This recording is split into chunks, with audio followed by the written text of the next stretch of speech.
What's up, everybody? Welcome to another episode of Coffeez for Closers. Today, we're diving into the story of a man whose journey from the depths of Australia's hottest minds to the pinnacle of global real estate is nothing short of remarkable. In an industry where success stories are often decades in the making, he managed to close over 5,000 transactions and secure 50% of the market in Australia in less than 10 years. His rapid rise didn't stop there. He went on to own one of the top brokerages, boasting annual home sales worth over $1.6 billion. He continued on by taking on the role as CEO at Harcourts International, where he spearheaded the company's explosive growth, launching over 600 offices across 10 countries in just 5 years. Together with his wife, Justine, he's now setting new benchmarks for success in the industry with their latest venture, SellWell. SellWell helps realtors and lenders empower one another through their community. Join me in welcoming the founder and CEO of SellWell, Mr. Aaron Hodson. Thank you, Joe. It's a pleasure to be here, my friend. Pleasure to be here. Thank you so much, Aaron, for coming. I'm delighted to have you. I'm delighted to be on the forefront of all of these industry changes that are happening right now in our mortgage space, in our real estate space, because it's imperative for people to be educated, take action now. Don't sit on the sidelines till July when things are taking effect. Right now, a lot of people are freaking out. A lot of people are, thinking how they're going to stay afloat. And, me and you were talking, you're like, these are the best times. Yeah. This is exciting times. I've been waiting, what would you say, 5 years for this to come? Since the day I got to the US, Joe, I've been waiting for those changes to happen. When they were always going to happen at some point. But I think it's a really good move. I'm excited. I'm excited that you're excited because that gives the listeners hope. That gives me further hope because we're going to just gain more market share. But before I dive into the exciting changes that are happening, let's dive into you real quick. I like to start these episodes with an icebreaker. Yep. So how do you like, you've been super busy, very fast-paced guy. How do you like to start your mornings? What's your morning routine like? I've actually just recently changed it up. My morning routine is I don't generally touch my phone. First thing in the morning, I get up. I go to F45 every morning. I'm happy to say that this morning was my 200th F45 session. So a lot of personal health thing. One of the things that I've actually learned through my career is when you start letting yourself go, so does your business starts to go with it. So, big focus on personal health, what we eat, all that sort of stuff. So morning starts, workout, come home, walk the dog, do that sort of stuff, and then I'll turn my phone on and start work. So it's always about being a little selfish first thing in the morning, just making sure that whoever I deal with during the day is going to get the best version of me. So I love that. I actually have a very similar routine with a competitor of F45 who I think is going to probably put out F45. God bless you, Mark Wahlberg, for putting together F45. But Nike Studios just opened in Newport Beach. I think I'm also on my 60th class as well, and I go every single morning to that as well. I love starting my day that way. Me too. Mm-hmm. It just gets you fired up. Mm-hmm. So yeah, we're gonna dive deep because you were talking about the excitement of what recently transpired with the NAR settlement. Yeah. So let's take it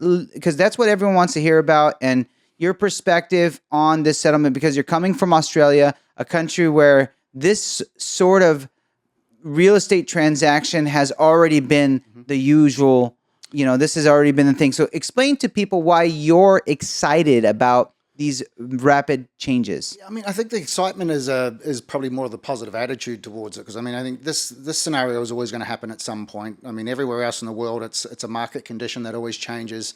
Our industry sort of got to a level where it was kind of accepting mediocrity, which unpopular opinion, but it's true. We had a lot of people that were part-time. It was sort of like the entry level to being a realtor wasn't that high. And I think it was always going to get to a point where the buyers and the sellers were going to get a little frustrated and there was going to be a necessary change. And it happened in Australia, probably nearly 15 years ago. But it was a market condition that changed it. The market was crazy hot, 2-3 days on the market. Buyers were missing it on properties. So it was basically 2020 and 2021 all over again. And the buyers just got so frustrated with it, they just all went directly to the listing agent, and that's how they got their deals done. They wanted their offers to be looked at, so that's where they went. kind of exactly what we were dealing with, in 2020 and 2021. And then that sort of deregulated the industry. And sure, there was a few bumps in the road as you go through it, but I think I'm probably more excited about it because natural change is growth. We've been sitting here doing the same thing for a few decades now, and it has got to a point where it needs quite a significant change. The one thing I will say that was the most notable change when it happened was the average income of the agent went through the roof, because you had to be way better at running your business. It couldn't be a part-time gig. You had to have a plan for every single thing that you were doing. And the other reason why I'm probably really excited about it, Joe, is I'm a listing agent specialist. That's exactly what we focused on, is really helping that side of the business. And so this impact's going to have a little bit more on the buying side of it than what it will on the for the listing agents. And I think any change is always good because it forces us into making those changes that we need to to stay on top of the market. I think I like the fact now that there's a definite date of things happening. So the settlement for me, whether we like it or not, has put a closure on what we're dealing with, and we can now get on with business and start moving forward. So I think that's probably the most positive thing that's come out of that. But you know what? It's just going to hold people accountable to doing their job properly. And I think that's always a necessary thing in any industry to keep improving it. I'm really looking forward to seeing what happens with it and how people deal with it. Yeah, I mean, listen, change that's the only constant in life. Besides death, I think. You got to get used to it. If you're not changing, you're dead. So it's pretty much, yeah. So I think it's going to give opportunities for realtors to evolve. Yep. But how do you think it's going to impact loan officers as well? Value prop.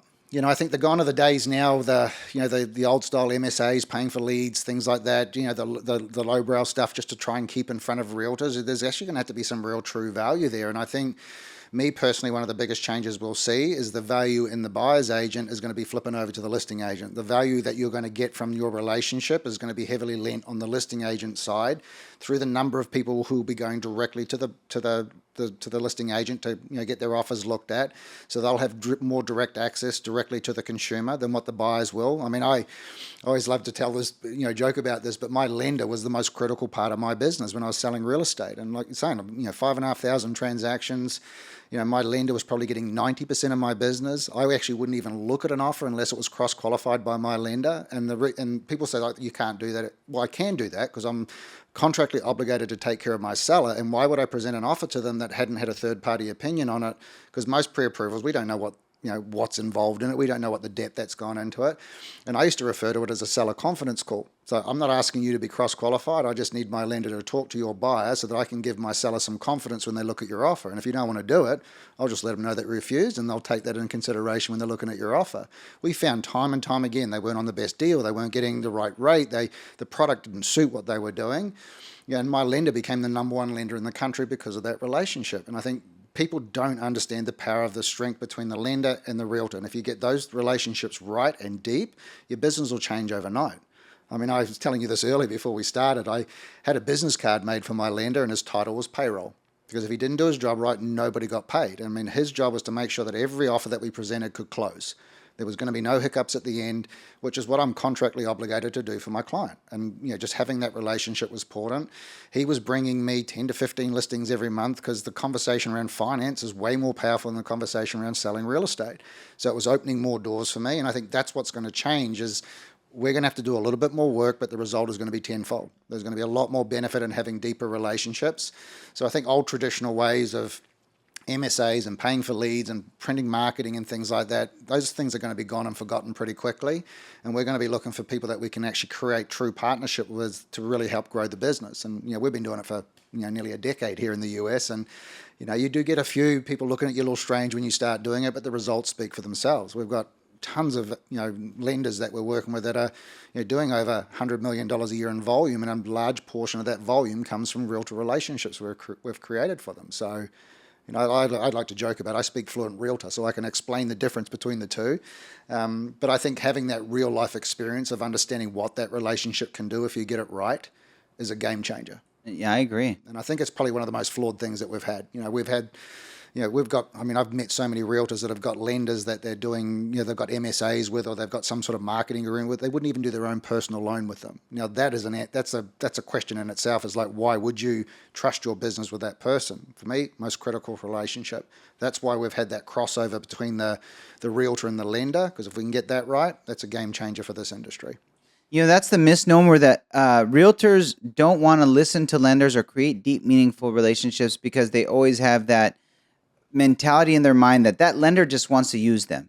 So they've never really been able to create solid relationships. And my business partner, all of his success was from realtor relationships and establishing deep, meaningful relationships with his realtor partners, and that they fed him, and they basically, they had that kind of relationship. But 99.9% of loan officers sadly do not have that. No. And now, they're either going to have to pivot to doing business this way, or they're just going to have to exit. And it's exciting times for me, who I always look to seek the top talent. Yep. And I always, even within my organization, we have 900 loan officers. I wish we had 200. Yep. Because 900, it's like death by numbers. You got 900 people, 200, 700 of them might be doing this part time. I mean, all of my business comes from the 200, right? So my own brokerage was the same, and I actually made a decision probably about 2 or 3 years into it, and I said I've made a conscious decision. I'm not recruiting any more people. I don't want to bring another person on, and my whole focus, I'm not changing my recruiting strategy, but I'm going to start re-recruiting the people that I've got, because I worked out that it was going to be way cheaper to add 25% to the bottom line of the people I've already got than to bring 25% more people on. So I just reverted my business back to, like, I'm going to get this person from 10 transactions a month to 15. That's going to help me with my bottom line. It was way cheaper, way more effective, and build such a huge sustainable business. Because it's always the thing, we're always looking for new bodies, new people, but why not just invest a little bit more in what you've already got? And that's always been a business philosophy for me. Even when I was selling real estate, running all my different companies, it's always about investing in what I've got. I'm not going to aggressively go and try more and more people that I've got to get my culture and re-engage, re-educate. Why not take the ones that I've got that I already trust in, believe in, and just grow those? And I mean, if I even think back when I was a young guy selling real estate, I used to look at every single client going, how do I make this client and turn them into somebody that's going to bring me 10 new deals? Rather than just wait for them to sell another property, how do I create a relationship with them that no matter what they do, they keep talking about me, my lender, my relationships, the people I've connected them with. And that's a talent, that's an art. And I was able to do that in my real estate brokerage with my agents, teaching them to do very, very similar things. It's people. Yeah. I'm going to ask you this. So you were a mega producer in Australia. How'd you get started selling real estate in Australia? I'm a very truthful person, Joe, so I'll tell you the whole story about this. So I was a coded welder by trade, and you mentioned in the intro that I was working in the mines of Australia, and I was a coded welder. I was one of 2 or 3 people that could do a very specific type of welding. If anybody's ever been to the outback of Perth, Western Australia, it is just miserable. It's 125 degrees. It's stinking hot. It's dead flat. Horrible. I've only been to Outback Steakhouse, so it's not quite the same. Yeah, we don't have a bloomin' onion in Australia. That's one thing I know for a fact. But and at the time, ironically, the reason I got into real estate was my lender said, "Oh, you should be pretty good at this. You should look at buying a house." But when I was getting into real estate, when I was growing up as a kid, my best friend's mum was a realtor, and I didn't actually know she was a realtor. But I always remember thinking to myself, I don't know what she does for a job, but whatever she does, that's what I want to do, because she has nice cars and she drives around and has coffee with people every day. So whatever she does for a job, that's what I want to do. And I found out she was a realtor. So, I mean, when I got into real estate, I had no idea what I was doing, Joe. Like, I had the red shirt, I had no idea what I was getting myself into. So I think a lot of that was a part of the asset. It was sort of blind ignorance, jumped into it and thought. And then the very first thing I thought when I got into the business, and I saw a lot of the people that were selling real estate, and I thought, if these people can make this sort of money doing this, then this is going to be a pretty cool place for me to be. But I also looked at real estate as not a career that I wanted to have forever. When I got into real estate, I looked at it as the best vehicle for me to make the revenue that I needed to go on to, always been very entrepreneurial, started my first business when I was 17, failed miserably. But for me, it was the entrepreneurial spirit. I've always wanted to have my own companies and do certain things. And I looked at real estate as that uncapped potential for me to do whatever I needed to do to get the revenue to grow and do the things I wanted to do in my life. And it gave me the platform that I needed to expand and go global and do all the things that I'm doing now. And for me, real estate was not a passion. I ended up loving it once I got into it because it was a pretty easy job to have. But it was the uncapped earning potential. I was responsible for everything. Whatever I put in play, I was responsible for it. So it just gave me the ability to be able to take some chances and try some things that people weren't prepared to do. So awesome. So let's talk about that international expansion. Like, you started at Harcourts in Australia, and they brought you in. They actually made you the CEO. What year was that? So that would have been 2006. Probably 2006 we started talking about it. So my real estate brokerage was under the franchise brand, the Harcourts franchise brand at the time. It was, and I owned it well before that. We were just a small boutique type licensed brand in Western Australia, and that's all where it was. And then Harcourts bought that brand. At that point, I was the number one office in the country, and basically they said, "Hey, look, if you don't want to be here, there's, it's really up to about seeing what what the value offering is." So I did a ton of research, incredible company offering a lot of things, and I realized I could actually save a ton of money by using all their resources. And so as I grew that business, and then I made the decision to sell it, a lot of people ask me why I sold it in the peak of the markets, because I had an opportunity to do it. I had some people that really wanted to buy it. And then I thought I was going to retire. I actually thought I was going to go do something else and invest in some businesses. And after 2 weeks, I was absolutely bored to tears, Joe. I needed something to do. And the owner of Harcourts at that time, we'd always joked about this. He goes, "Oh, when you decide to get out of this thing, let's take this thing global." And it was always just a bit of a joke, just a couple of guys chatting. And so we had a couple of phone calls about this, and we said, "Let's do it." And so I just picked up and moved to Brisbane, went to the other side of Australia, and my first task was China. So young Kiwi boy dropped in the middle of Shanghai, and let's have a go at this thing. So it was kind of on a bit of a whim. The whole decision happened in about 3 weeks. And you were already appointed CEO at the time. Yep. And then you brought Harcourts over to the U.S. Yes, I went to China, I went to South Africa, Brazil, Indonesia, Dubai, all these other places, and then we had an opportunity to buy a real estate company here in the U.S. And as the international CEO, I was coming over here to set it up. I was going to hire a support team, a CEO, and have somebody here to run it. And I was running all the other countries, and I actually fell in love with the place. I landed in Newport Beach. My head office was in Dana Point, and I'm sitting there thinking, like, this is the nicest place I've been in a long time. And I started to feel very, very comfortable. And so when we're starting to look for the CEO, I remember sitting there one night thinking, I could actually see myself living here. So I had a chat to my business partner, and I said, "Look, this is something I think I'd like to take over the business here in the US." And I said, "But here's my deal. I'm only going to do it for 2 or 3 years. I'll grow it, and at the end of that point, I'm going to want to transition out of it." And that day came around very, very quickly. And that was 2010, and I've never left. So it's like, I don't meet a lot of Aussies here in the U.S. Usually they're pretty happy with where they're at. Australia is not too bad. I was born in New Zealand, but all my business was in Australia. So I've still got the Kiwi roots. But I think the traveling to all those different countries, Joe, really helped. So it never, and I think even my wife would probably admit to this, is that I've lived in so many different countries, and this one was the only one that I felt settled. Like, I've really felt like this was a place for me, but I had never really been anywhere where I had the intention of staying. But I think for me, the opportunities in the US are great. I mean, they're incredible. You've got so many great entrepreneurial people. The opportunities are there. If you can get your own sort of mindset about what you're trying to do, believe in your strategies, and really have a go. There's more opportunities to succeed here than there are anywhere else in the world. And for me, that was just an opportunity that was too good to pass up. That's awesome. Really rapid expansion in the U.S. all over the country. Actually, globally, you took Harcourts to rapid global expansion. How'd you do that? Just blind faith and no fear of anything, Joe. Like, I think one of the skills that I've had even as a young kid, I've never had a lot of fear of anything. I've got no fear in asking the right question, talking to the wrong person. It doesn't really bother me. And I think, that's the old saying, you don't know until you try. And, I think one of the best opportunities I've ever had, and I always tell people there's a lot more technical detail to the story, but, the whole opportunity that happened in China happened because I met the guy's brother at a taxi cab in Singapore. And it wasn't no great relationship. It was the old, my brother's in real estate, you should reach out to him type of thing, the old business card. Most people would throw it away. And I remember sitting there thinking, what the hell have I got to lose? Let's make a phone call. Ended up being involved in one of the biggest developers in China. And, so that opened the door for a conversation. And then I'm like you, Joe, if there's an opportunity, I'm going to chase it. And I just went after it. And I'm one of these people that would rather fail at it and then know the facts than to just get too scared of it before I tried. Yeah. So you're a big risk taker. Cautious risk taker, but I'm going to try it. I need proof that something's not going to work. Like, I'm a big believer in show me, don't tell me. So like, I need proof that something's not going to work, because it may not have worked for you, but it might work for me depending on how I approach doing it. And that was always my philosophy in business. I mean, you're telling me the way that you did it, but it might not work for you. But if I made a change to it so that it worked for my personality, my delivery, I could get a different result. So, and it was just something I really embedded in myself, that I need social proof. I need real proof that something's not going to work before I'll give up on it. And so for me, I need someone to look me in the eye and go, there's no way this is ever going to happen, rather than just assume it's going to be that way. I remember when I first went to China, they wouldn't speak to me for the first 3 months.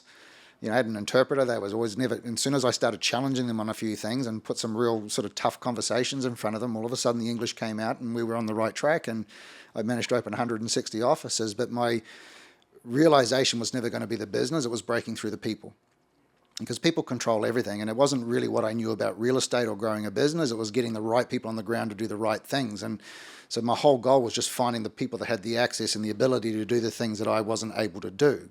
It's not like I'm going to go to China and automatically open 100 offices. I don't speak the language. It's not really my thing. But I could find the people that could help me, guide me through that process. And that was the same thing that we did everywhere else that we went in the world. Find the right people. Yeah, a master networker. Mm-hmm. Yeah. And you're still a master networker, even more so now than ever. I just like people. I mean, people's always been my product. The biggest mistake ever, and I think just to share a backstory, Joe, when I first got into real estate, I was a young kid. I had no idea what I was doing. Been in the business about 3 years. My ego was out of control. I was super unhealthy. I was 160 pounds. Actually, my wife showed me an old photo the other night. I looked at it, had to put it away real quickly. It didn't even look like me. But, I got very unhealthy, but my ego was driving everything. I thought my reputation was based on my volume and what I was doing. And I actually got home one night and made the decision I was going to quit. I hate this job. I'm working 90 hours a week. This just doesn't work for me. I was making great money. I was a young guy, but I was burning myself out real fast. And I actually, making that decision to quit, my sort of values kicked in and thought, well, you're not a quitter. If you could actually get your business down to 40 hours a week, would you still do it? And I sort of thinking to myself, I absolutely would. Sure, I'd take a bit of a drop in my income, but at 40 hours a week, I could live my life. I could be healthy and enjoy myself. And so rather than chase volume, I looked at every single thing I did in my business and I thought, let's just reduce the time we spend on it. I'll break everything down, all my communication, my business strategies, everything I do. Let's break it down from a time management standpoint. And so I went through everything in my business, did that, and I was averaging about 15 to 20 deals a month at that point. And within a year, I was averaging 60 deals a month by focusing on time management, the non-chasing deals. And I did that for over a decade. And that was where I got my big aha moment. We chased the wrong thing. For me, I thought success was money. And I had plenty of money, but in my mind, I wasn't successful. I was miserable. I was unhappy. I was just working really, really hard. And I sort of realized that the success that I wanted was based on my freedom. I needed freedom of choice. I needed to be able to get up one day and say, today my day, I'm going to get out and go do something different. And that's when I realized that's what really drove me in my business, was just making things better. If something's, and I always joke about it, but it's kind of true, I'm the laziest person you'll ever meet, which doesn't mean I won't do it. But every single time I see something and do something, I want to try and find a better, smoother, more efficient way to do it. Because I realize that every hour that I've got is the most valuable commodity. Spending time with my kids. I've got grandkids now. Spending time with my wife. Things that I missed out on when I was growing my business when I didn't need to. And that's really what we're trying to share with people now. It doesn't matter what your skill level is, what your upbringing is, what your beliefs are. Everybody can be super successful if they actually understand what they're really, really good at. And for me, that's what it was. It was just breaking things down and understanding how I could deliver them better.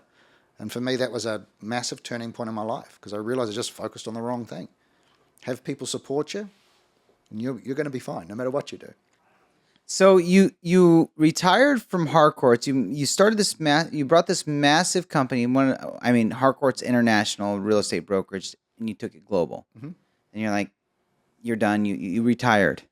Then why did you start another company? What inspired you to go back into the grind after you were already in retirement?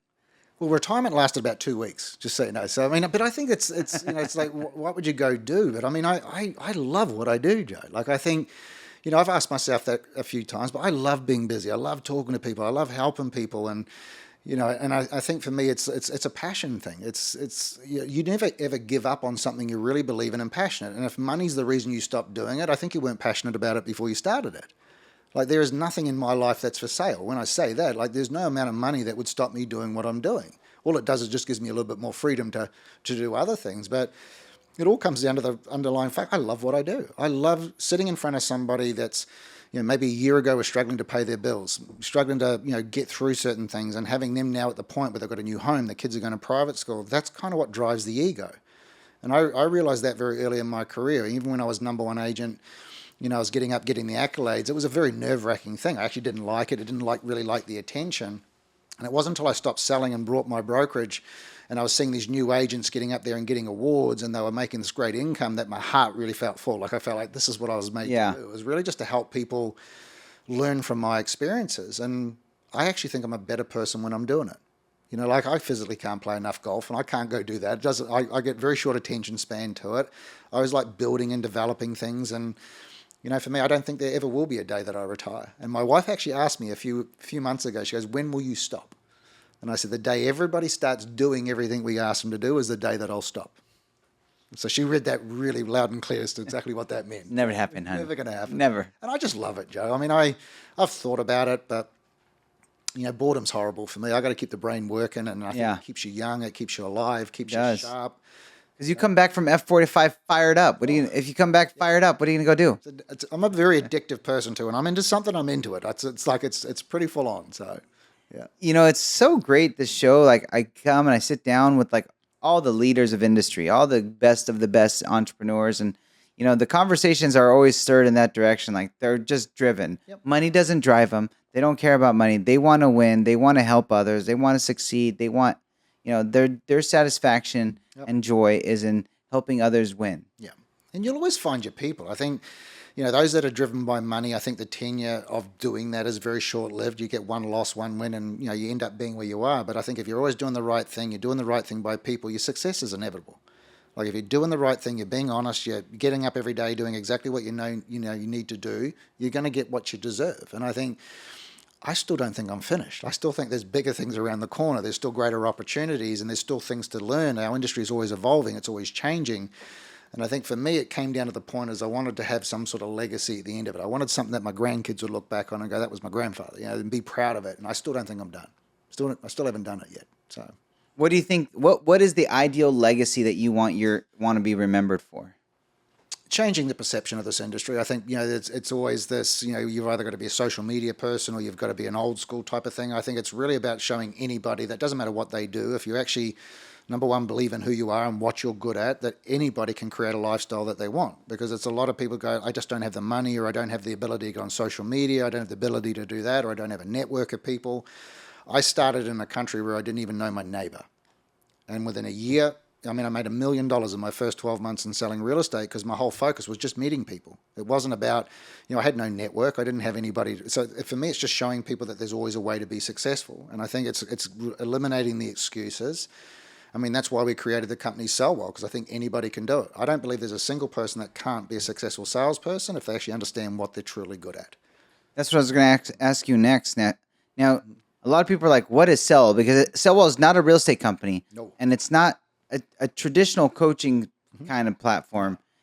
So explain to the crowd, what is SellWell? Because it was a hobby for you. This was just fun. My wife, and I always credit my wife for this. And I've got a couple of companies, and we've got a consultancy group where, generally I've been working exclusively with really high performing realtors and lenders, and generally that threshold was about 100 million. And that's not because it's a good place to work. It was just that was when the business strategy starts to become a problem. That's all of a sudden when you start losing control of your life at that sort of money because of the hours and the things that you've got to do.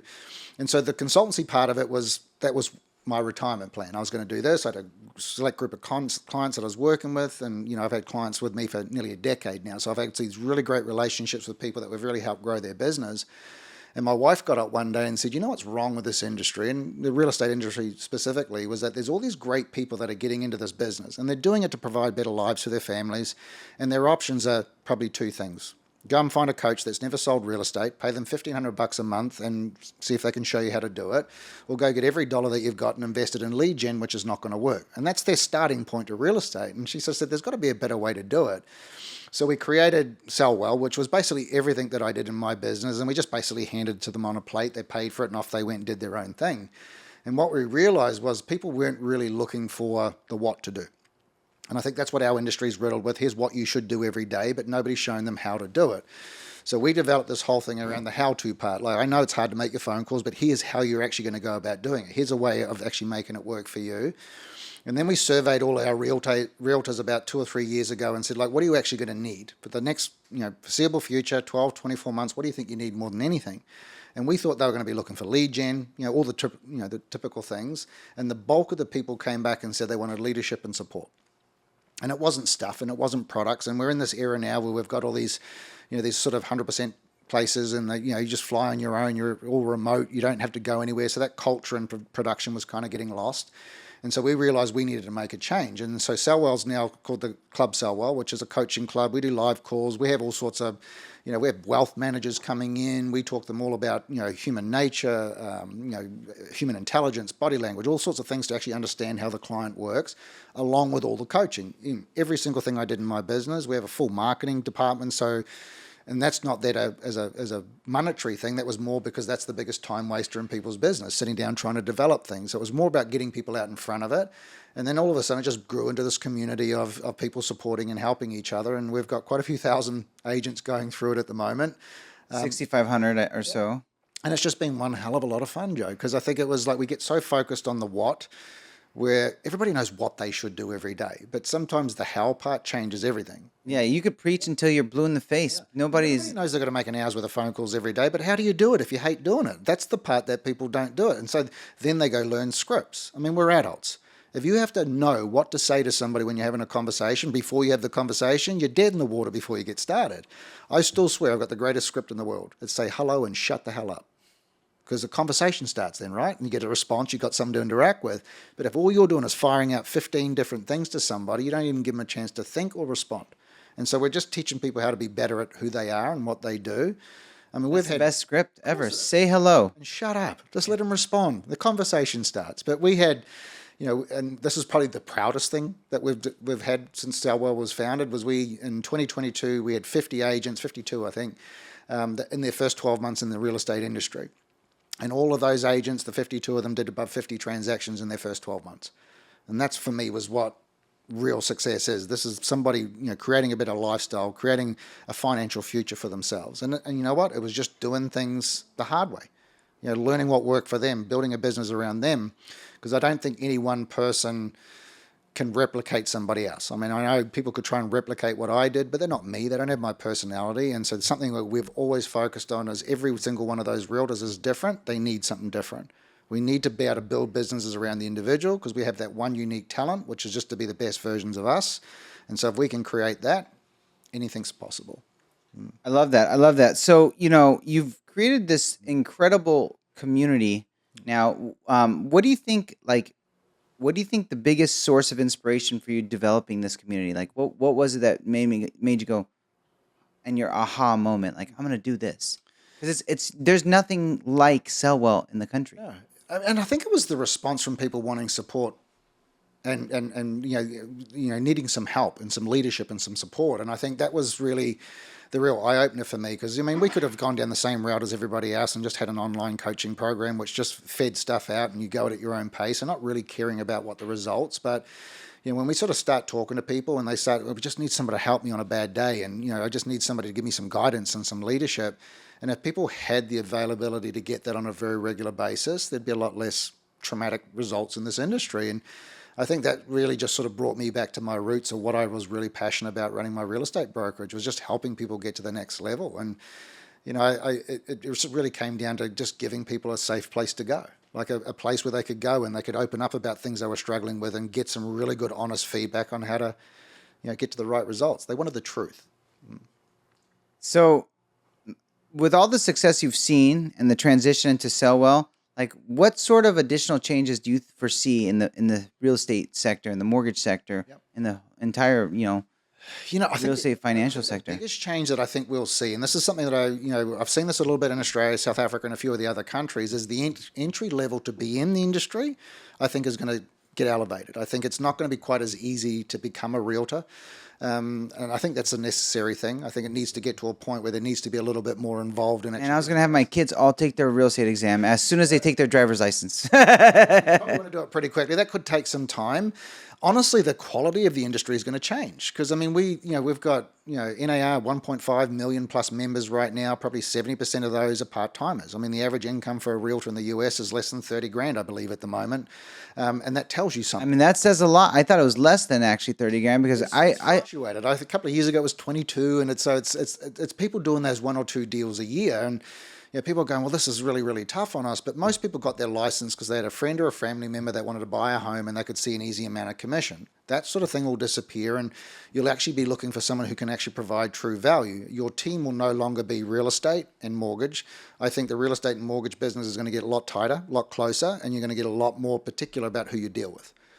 It won't just be a feast or a famine. We won't be doing these like anybody come work with us. It'll be a job interview. Like if I'm going to invest in you and I'm going to work with you, I'm going to want to know what's coming to the table. So I can see those partnerships changing dramatically. I can just see the elevation of the industry as a whole changing. The next 6 months to a year could be a little bumpy though. As people start to settle into the new changes. And I think the biggest trouble we've got for the next 6 months is just a lack of the correct information. I mean, we've got everybody freaking out at the moment about the early release of what the new rules and things are going to be. And the reality of it is our industry hasn't changed. I mean, the only thing that's really changing is you can't promote how much you're paying, and you're going to have somebody on a buyer-broker agreement if you're working with them, which is actually fundamentally how your business should have run in the first place. So we're just going to be held a lot more accountable to doing the right thing. And it has needed a change for a long time. Has needed a change. That's good to hear. It's good to hear from someone like you with your reputation. Now, just to really outline it for LOs listening to this and who are watching live, what kind of opportunity do you think that this is going to present to a loan officer? True value. I think there's a lot of loan officers out there that that have gone into that framework of it's all about price. It's all about who's got the lowest interest rates, and that's a portion of it. But I think it's now going to come down to value. It's who's going to sit beside me and support me and actually help me grow my business. I think this is the greatest opportunity for a loan officer that this industry's seen in a decade. Rewind.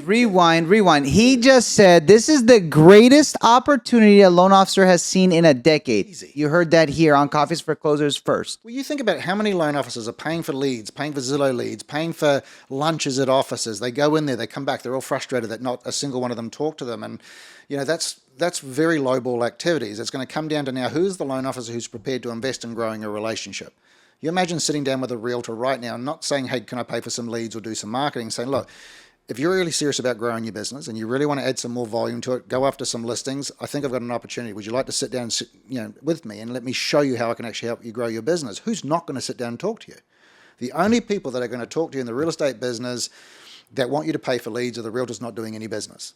Because the realtor that's doing the business does not need you to pay for leads. He wants you to help you grow your business. So it's going to force us into dealing with the right people. The one thing I will tell everybody, and this is going to be a point of opinion, is the listing agent is the lender's goldmine. And I know for years it hasn't been. We think there's an LO. We go straight after the buyer's agent that's dealing direct with the consumer. The biggest change that's going to happen is that there's going to be a major portion of our sales are going to be direct with the listing agent. And the LOs that have the relationships of strength with the listing agents are going to get a lot more value. You think about 50 people showing up to an open home, underrepresented by a buyer's agent. Who are they going to? Because that listing agent ain't chasing those people. He's trying to find the one person who wants to buy it. My open home process was this, Joe. When I did an open home, I had 50 people come through. The very first person that called them was my lender. You just reach out and say, hey, part of Aaron's process, you just met him in an open home. I handle all the financial aspect of his business. Just want to reach out, see if you had any questions about mortgages, if there's anything I can help you with. His conversion ratio on that process was 25% because there's not another lender doing the same thing. The value of the listing agent and the lender is going to be the most valuable thing in your business. And you imagine having 5 listing agents that were doing 5 to 10 deals a month. How many people do you think are going through those opens on the weekend with our market the way it is right now? That lead volume you cannot buy online. And they're all high quality, qualified. I'm thinking about buying it or thinking about selling it. But most of my clients, even when they were doing refinances, homes that I'd sold for people, they were still connecting with my lender. My lending relationship was a lifetime thing. My past clients, future clients, everybody, all my past clients, when the rates would come down, who do you think they went to for a refi? Yeah. It was to him because that relationship was so important. Now, we do specialize on the listing side. That's something we're very, very open about at SellWell is we do help buyers agents, but we help them become listing agents. And I've been waiting for this for a long time because the listing is the strength of the business. It's the thing that I know better than anything. And showing people how to become listing agents is the most powerful thing. And now that you have to be a listing agent to secure, security of your paycheck, but we're also one of the very few companies, I can't name another one, that actually teaches realtors how to understand the value of the lending relationship. Because whereas before it's like, I spoke to somebody the other day. This is very true. For any lenders on the phone, listen to this one. So I spoke to a realtor and I said, I was talking, one of the clients that I was working with who was a lender, and she goes, I really like what he's got to offer, so I'm going to put him on my roster. And I go, okay, you've got my attention. Explain this roster thing then. She goes, well, I've got 5 lenders on a roster. I've gone, okay, and what do they do for you? She goes, nothing. I said, well, how many deals did you do last? She goes, 3. And I've gone, so you've got 5 lenders on a roster for the 3 deals. I said, why would you even expect anything value from them? I said, why would you not have one and expect them to do everything and actually help them grow your business? And it was like this whole shock on her face going, well, the more lenders I've got, the more opportunities. And I said, but the opportunity's got to work both ways. Great partnership is 2 people adding value to the relationship, not somebody that, and I would guarantee you that all 5 of those lenders made about 10 times the amount of money that realtor did, and it's the lenders groveling around trying to get that one realtor's business. It's like one guy having 5 girlfriends. Well, you're not going to have a very good relationship with any of them. I said, it's kind of like asking your last 5 girlfriends to go out on a date just so you can reminisce about past things. But I mean, it's just changing the dynamic of it. And it was like, and I'm glad that I did that in an open forum, because the room was full of realtors. It's an aha moment for all realtors who think, they all, by the way, think like that. They do. They don't realize that the value of the relationship is reciprocated, and that lender's going to grind for you if you know how to monetize. But they don't listen to the lender. But you've got to give the lender the opportunity to help you grow. And this is where the challenge is. I think most people think the lender's value is at the time of the transaction. I don't think that's completely false. My lender was always available at the time of the transaction, but where my lender was the most amount of value was my database, my follow-up, all the communication. And I would reach out to everybody in my database and say, hey, look, now that you're in my network, it does give you some pretty cool privileges. And one of those is you get to have direct access with the person who handles all the financial part of my business. I'd never use the word lender because everybody's got a lender. Now, when I give it some sort of stability of saying he handles that financial part of it, and I'd always say to him, look, if you need some advice, a second opinion, just somebody to bounce an idea off when it comes to the financial part of your home, your mortgage, anything that you're trying to do in the future, he's your go-to guy because I trust him with my own personal stuff. And he was talking to everybody in my database. My database was huge, and he was generating so much business from that. But what I discovered from it is that most people start thinking about what their financial commitments are before they decide to buy. And now a realtor's getting involved way too late. So my business grew because I was actually in communication with what they were trying to do probably 3 to 6 months before anybody else was there because of what my lender was doing. Because it's way easier to go, well, if I refinance, where would I go? Or if I sold, and do I get out of the capital gains bracket? Those aren't questions that me as a realtor should be answering. They should be done by my financial partner in my business. But you actually have to show realtors how to do that. And I always love it for this one reason, that the immediate objection for a realtor is, I've already got a realtor, I don't need you. That's how they get rid of you. But for a lender, they go, I'm not a buyer, I'm a seller. And that's exactly what I wanted to hear. So every time my lender would call the open home leads, they go, oh, sorry, it's okay, we're a seller, we're not a buyer. So at the end of the day, I get a list of every single person that I met that was a seller, that had lied to me in the face, standing in the open home. And people just don't understand the power of having those relationships. Man. I would meet with them 3 times a week. We'd go through the database, talk about everybody we'd communicated with, who was the next person possibly ready to do a deal. And it was the most powerful relationship in my business. Now, I will say this, and this gets people a little bit off. I was averaging about 700 odd transactions a year. I had 1 team member. I did not have 15 buyer's agents. I had myself and my assistant. He was the equivalent of 5 people, just so you know. But we did have a marketing team in the office, and they handled that for everybody else. But it was process-driven. Everything was so systematic. The minute we met somebody, client profiling starts. They go into the specific type of database. Communication plans are set up. The minute the property closed, same, all the way through. And there was a place for everybody to go. It was the most smoothest business ever because it had to be refined to fit into those timeframes. You don't need a team of 50 people. You need some good people. Now, I had my marketing, but when I say I had 2 people on my team, my lender was critical. He was doing the same work as what probably 2 or 3 buyers agents would do. My title, my escrow, my marketing team in the office. It's so easy to run a really, really effective business if you actually sort of start opening your mind to different ways to do things. Toyed with it for a lot of years and got really, really good at it. You're a brilliant guy. You're gonna help lead a lot of our loan officers to the light to navigate how to really take advantage of all the new opportunities that are going to be presented in the new real estate landscape. Because the Doomsdayers, I'm stoked. The Doomsdayers are going to exit. Yeah, I think it needed to happen. I think like I said, I was telling you earlier. I mean, the last 48 hours, I've probably spoken to the best part of maybe 3,500 agents, and there's a real divide in the middle. The ones that are still worried about the problem. Our first solution session starts tomorrow because I think the problem's always been here. The solution is what we need to be focused on, and we've always had the solution for it because it was always coming. It was always going to happen. All of my listing agents are calling me now going, man, we're so far ahead of this thing. This is incredible. We don't even have to worry about it. It's because we've been working on it for months. So at some point it was going to happen. But even if it didn't happen, it's still the necessary way to run your business. We should always have a better relationship with our lender. It's the person getting the money to buy the home. Without that happening, it doesn't happen. My list to close ratio, my ratio to fall out of escrow was minimal compared to anybody else's because of the prep work we put in leading up to it. That's the right lending relationship. Those are the things that people really need to be educated on so they can understand the power of how that works. And it changes everything. Everything's so quick. And it's beneficial for both sides. This is awesome. This is awesome content. And I think that, our loan officers and the loan officers listening to the show today just need to get ahead of it. Yeah. They need to really understand how to bring value to those agents, how to create deep, meaningful relationships. And I know that's something that SellWell does, and SellWell does it very well. You guys are the best in class in doing it. And, I'm excited for tomorrow's mastermind session where we're going to have, a lucky winner to do an event with SellWell and just to start to capitalize and monetize and understand the prominence and building these relationships. I have a couple last questions, and they're basically kind of about you now. Yep. Now we're not going to talk about business. So what do you do to unwind and kind of like slow your brain down? You're at this, you're going a million miles an hour, you're just like me. So what do you do to relax, unwind? I've actually got really, really good at it. If you'd asked me that question about 5 years ago, I'd probably be being very honest. I'd say I don't know how to do it. And I think you've got to teach yourself to turn off. I always remember one of the best bits of advice I've ever got is I'm a perpetual learner. I'm always trying to, I'm always studying things. I'm always trying to work out how things work. And I was always reading motivational books and different things and different business strategies. And one of my mentors said, you got to tune out. Like, you got to start reading some crap. You start to get into some fantasy stuff or something like that, some sci-fi things. You got to try and shut your brain down. So, for me, when I've taught myself now, when I'm out, I turn off. And I think I have to do it for the respect of my family. But 5 years ago, I couldn't. I go to saunas. I mean, I'm a big fan of Perspire sauna. You'll find me most afternoons, 5:30, 6 o'clock. I'll go down there for 40 minutes and it's just a heat. So you'll find your thing.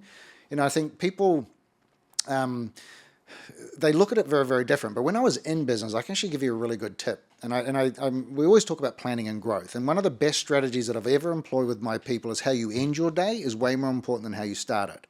And so my most critical appointment when I was selling real estate, so this is when I couldn't turn my brain off, was at 5:30, 6 o'clock every day. I go back to my calendar, and this is the most important appointment. I make my calendar actual, so I put everything in my calendar that I've done. And when I say in the calendar that I've done, if I had an hour appointment from 10 to 11 and it went to 11:30, I change it. When I look at my calendar, it's got to be exactly what I've done for that day.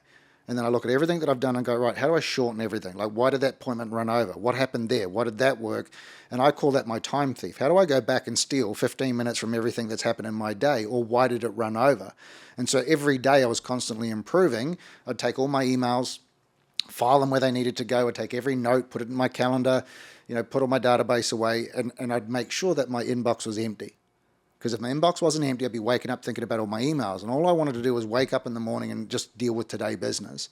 And so once I started bringing that in, it gave me the ability to try and wind down because closure is very important. I think most of us get to the end of the day and go, oh, thank God that's over, and we start again tomorrow. Like, you've got to end it. You've got to finish it right. Like, follow up your calls, do everything you need to do and have a definite sort of turn off. But now for me, come 6 o'clock, 5:30, 6 o'clock, I'm going to make purposely shut down. I'll go for a sauna, I'll go for a walk with the wife, I'll walk the dog. I'm doing everything I can. Getting outside's a big part of it as well, like getting a bit of fresh air and doing things like that. But I like variety. I like to do something different every day. But I think you've just got to get out of your own environment. Like sitting in your office, just got to get up and keep moving. But I'm very good at it now, though, Joe. I've got a very great way of just turning off, going like, tomorrow's another day. Let's deal with it tomorrow. But I've also learnt the hard lessons of what happens when you don't. And for me, when I wasn't turning off, I wasn't sleeping. Yeah. I'd be waking up at 2 o'clock in the morning. Oh, forgot to do that. There's always those aha moments or those things that you forget. And so what I realized, if I wasn't finishing my day right, my day would never finish. And I'd get up in the next day, I'd be tired, I'd be worn out, and I just wasn't producing the right results. So just teaching myself to finish the day right was really, really important. And that's given me that luxury now that when I'm done, I'm done. I just know that if I turn off, that the people that I deal with first thing in the morning are going to get a way better version of me. And that's the respectful thing that we've got to do. The most disrespectful thing we can do as entrepreneurs is give people a lesser version of who we are. I don't care how busy or how tired you are. If you don't show up giving me 100%, you're not getting my business. And that's just always been a philosophy for me. If I don't give you the best version of me, then there's a pretty good chance we won't do business together. That's excellent. Excellent advice. Excellent advice. And I'm going to take a piece of that advice for myself. Now, I two last questions. And this next question actually is a 3-pronged question. It's just about your goals. Yep. What's a personal goal that you have for yourself? What's a family goal that you have for your family? Yeah. And what's a business goal that you have for SellWell? The interesting one, I'll answer the last one first, is because I get asked that all the time, is the business goal for SellWell. I like the fact that I don't have one because I still think that story's yet to be written. Because it started as something to solve a problem. It solved that problem. There's always going to be more problems as we come along. I think for me, at the end of the day, I don't want it to be the greatest or the biggest coaching company in the country. I'm not interested in that. I just want it to be a place where people feel safe and it grows that business, leaves a legacy. And I still think that story's got to be written. But personal goals, I'm kind of where I really dreamed I would be. Like, I've got a beautiful wife, I've got two wonderful daughters, I've got 3 grandkids. My oldest grandson's just turned 5. I've got twins. They're starting to go off to school. We built a new home about 3 or 4 years ago. I'm in that stage of my life now when I wake up, I feel pretty proud of where I'm at. I've never been a very materialistic person. I'm a comfort person. Like, when I get up every day, I know I'm home. And doing what I've done for the last 15 odd years, I've never really had that feeling of being at home, because I was always in a different country. It was a hotel. So personal life, I'm at that level. For my family, it's to never ever, my grandkids and my daughters, it's to never have them want something ever again. Like, I started buying homes for them when I was in real estate so that they'd never have to work when they got a little older. I shouldn't say that. It was more about making sure that they didn't have to go through that financial struggle. I'm not a person that sort of gifts a lot of things to my kids. I make them work for it. But setting them up to a point where they don't have to go through the struggles that I went through. And now that they're starting to have kids, that sort of extension's getting a little longer. I thought I was doing it for 2 daughters. Now I've got 3 grandkids I've got to do it for as well. So, and just leaving that legacy. I think just having them not go through that pain of growth and learning is going to be a pretty cool thing. So. Yeah. But there's also that balance. Like, we want to make sure that they have that same grit that we have. Oh, yeah. So how are you instilling that same grit mentality that you have in your kids? Because, I'm sure your kids are real successful. And how did you, instill that work ethic in them? I was lucky. My kids were a lot like me. So I think they're both very, tenacious. They'll get into anything. They don't have a lot of fear. My oldest is especially like me, where she'll just go at anything. But I mean, her goal was to, she always wanted to be a mum, and she's met the most incredible husband. He's got his own business. So I'm actually having a lot more impact on her husband than I am on my daughter. I mean, she's doing an incredible job as a mum, but she's married an incredible young man. He's grown a great business. So for me, that's kind of where I've shifted that focus, is helping him grow something that he's going to be super proud of. My youngest is the artistic one. She's still being 21 and living her life. So we all know what that's going to be like. She'll find her way eventually. But, I think they're all going to find their path. And I think as long as they're happy, and I'm not one of those people that's going to say, you need to be successful, you need to go get a degree, you need to go do that. You need to do something that makes you passionate and keeps you happy. And as long as they do that, they're always going to be really, really successful. And I think and I'm seeing that with them now. They're both finding their feet. They've got their sort of, natural paths to where they're going. And it's pretty cool to watch. Makes you very proud. Yeah. That's awesome. Yeah. Raising good kids. That's all we as fathers can want. They're right. It's like, it's those moments where you sit back and go like, I've done some pretty good things here with my kids. I mean, you go through those things. I mean, when they were teenagers, I would have sold them if somebody would have bought them. They were a nightmare. But as they got older, they got, and you just love them to death. And it's like anything. But I also learned that if I try to prevent them from making mistakes, they'd never learn the lesson. And I'm a big believer in saying, give it a shot, and we'll help you solve the issue if it comes about. You got to give them some guidance. And they've been pretty good at picking themselves back up when things don't go right, buying homes and things like that. You'll bail, but they need to go through that experience to actually learn. So it wasn't about making them pay. It was more about making them learn the exercise. And, they've been lucky enough to buy 2 or 3 homes now, and they're building quite a nice little platform for themselves. So it's been really good. Good for them. And that's what, I love getting parenting advice from dads that walk the walk. Yeah. So one last question, and we adjourn here, and I ask this to everybody. When you're in front of the pearly gates, what do you think God's going to tell you? He's going to give me a high five. That's awesome. You walk in, yeah. That's what I wanted to hear. That's what I wanted to hear. He's going to give me a good job, brother. Get in here. That's exactly. Aaron, you've been a blessing to have on the show. It's been so much fun to have you. I hope everybody learned so much. Aaron Hodson, one of the most brilliant minds in the real estate space, direct to you, giving you some incredible nuggets. Thank you guys for watching us live. You'll see this very soon. God bless you, Aaron. Pleasure being here. Thank you.